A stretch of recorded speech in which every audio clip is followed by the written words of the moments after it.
Pagod na siyang umuwi. Halos wala ng laman ang bulsa. Pero sa isang sulok ng kalsada, may desisyong ginawa ang lalaking ito na tuluyang magbabago sa buhay ng isang bata. Araw-araw matapos ang mahabang oras ng trabaho, naglalakad pa uwi ang isang lalaki.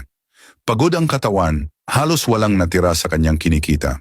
Kahit anong sipag niya, parang kulang pa rin. Sapat lang para mabuhay. Minsan, kulang pa. Sa parehong kanto ng kalsada, araw-araw din niyang nakikita ang isang ina na may kapansanan. Luma ang damit, pagod ang mukha. Sa tabi niya, ang kanyang 6 na taong gulang na anak na babae, madumi, halatang gutom at tahimik. Walang reklamo, walang iyak, tahimik lang. At sa tuwing makikita niya sila, may humihigpit sa dibdib ng lalaki. Isang gabi, hindi na niya kinaya ang bigat sa puso. Huminto siya. Binuksan ang kanyang pitaka.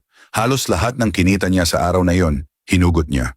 Habang yumuyuko siya para ibigay ang pera, may isang babaeng dumaan, tumawa ng malakas at kinutya ang kanyang kabutihan. Pero hindi siya tumingin, hindi siya sumagot. Tahimik niyang inilagay ang pera sa kamay ng ina. Pag-uwi niya ng gabing iyon, gutom siya. Isang maliit na tirang pagkain lang ang kanyang kinain.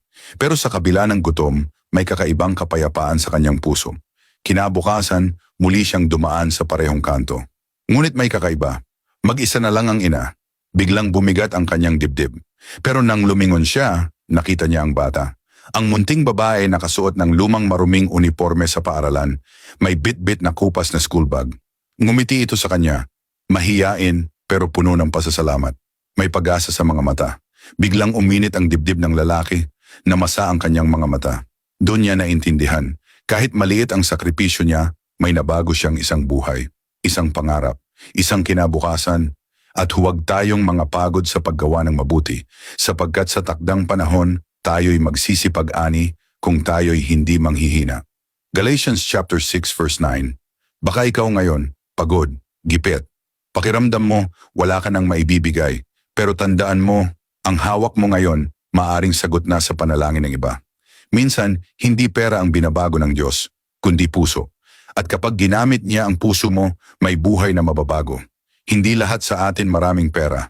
Minsan pagod lang ang dala natin. Minsan sapat lang para sa sarili.